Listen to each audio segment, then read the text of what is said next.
in the market. Hormaz has moved across to the wall. Hormaz. Well, after the kind of week that you've had, you would take some bit of quiet that you are seeing on the Nifty today. Of course, not without its fair share of choppiness. But again, earnings reactions taking center stage today as well. Home First Finance is one name.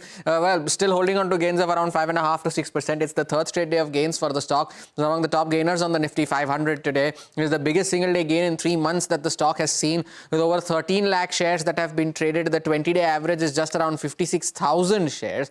And after the move that the stock has had, it is now nearing its 50-day moving average on the upside, which is at 1120. So that's the next level to watch on the upside. But it's been a good performer since its listing is almost doubled from its IPO price of 518.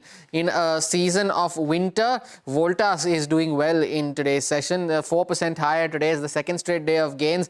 It snapped a 6-day losing streak when it ended higher yesterday.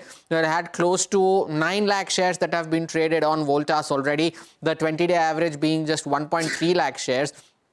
Despite this move, though, the stock remains below its key moving averages, and it's down. It had the last January was a very tumultuous one for Voltas, was down 30% at the same time last year. But this one has been relatively quiet, as from the recovery that it has seen from the lows, it's still down 12 odd percent from its 52-week high levels of 1532. And lastly, Ashok Leyland, which continues to move higher with positive brokerage commentary coming in almost every other day, 4.5% higher today as well. The third straight day of gains. It's up 8% so far this week. The stock has gained in 6 out of the last 8 weeks so far, and over almost close to 1.5 crore shares have been traded on Ashok Leyland today. The 20-day average being just less than 50 lakh shares, so around about 3x its 20-day average already. The stock has sustained above its key moving averages since the month of August. Ever since it broke above its 50-day moving average, it has managed to sustain above those levels. And in fact, for the month of January itself, it's up almost 11 to 12%,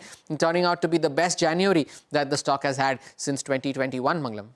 All right, we take that point. Those are big movers. Ashok Leyland, in fact, was higher yesterday as well. And today, we pointed out that there were a lot